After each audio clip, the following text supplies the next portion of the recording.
Artificial intelligence లో సంచలనం సృష్టించిన పేరు. చైనాకు చెందిన ఏఐ చాట్బాట్ డీప్ సీక్ ఆవిష్కరణలో 29 ఏళ్ల యువతి ఉందనే విషయం తెలుసా? ఆమె ఎవరో కాదు, లువోపులి. ఆర్టిఫిషియల్ ఇంటెలిజెన్స్ ఏఐలో ఆమె జీనియస్ గా పేరు పొందారు. ChatGPT, Gemini, Claude AI వంటి వాటిని డీప్ సీక్ చుక్కలు చూపించింది.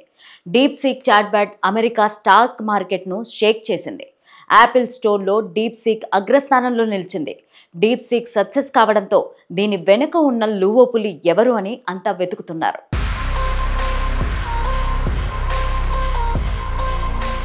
చిన్న కుటుంబంలో లువో జన్మించారు. అయితే అవేవి ఆమె చదువుకు ఆటంకం కాలేదు. బీజింగ్ నార్మల్ యూనివర్సిటీలో ఆమె సీటు సంపాదించారు. అక్కడ ఆమె కంప్యూటర్ సైన్స్ లో చేరారు. Peking university institute of computational linguistics లో కూడా చదువుకున్నారు.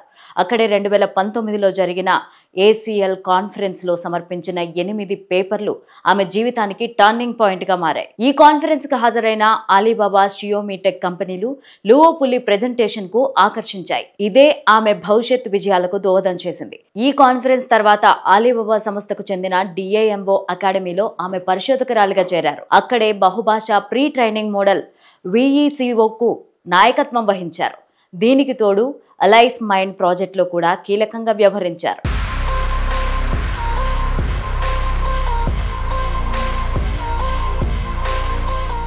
డీప్ సీక్ లో ఆమె 2022లో చేరారు. డీప్ సీక్ ను డెవలప్ చేయడంలో ఆమె కీలకంగా వ్యవహరించారు. న్యాచురల్ లాంగ్వేజ్ ప్రాసెసింగ్ లో ఆమెకు మంచి నైపుణ్యం ఉంది. ఇది డీప్ సీక్ V2 రూపకల్పనలో దోహదం చేశాయి. తనకు ఎదురైన ఎదురు దెబ్బలను ఆమె భవిష్యత్తుకు అవకాశాలుగా మలుచుకున్నారు. షావోమి సంస్థ వ్యవస్థాపకులు లీ జున్ లువోపులికి $1.4 మిలియన్ వేతనంతో జాబ్ ఆఫర్ చేశారు. ఇది ఇండియన్ కరెన్సీలో 11 కోట్ల రూపాయలు. 2024లో ఆమె తన బృందంతో ఓ పత్రం సమర్పించారు. ఇది డీప్ సీక్ ఓపెన్ సోర్స్ పరిశోధనలకు ఉపయోగపడింది. డీప్ సీక్ తయారు చేసిన టీంలో కాలేజీ గ్రాడ్యుయేట్లు, కొత్తగా ఉద్యోగాల్లో చేరిన వారితో పాటు తక్కువ ఎక్స్పీరియన్స్ ఉన్న వారే ఎక్కువ ఉన్నారు. ఇక ఈ టీంలో 150 మంది పనిచేశారు. ఇందులో సాఫ్ట్వేర్ ఇంజనీర్లు, పరిశోధకులు కేవలం 31 మంది మాత్రమే.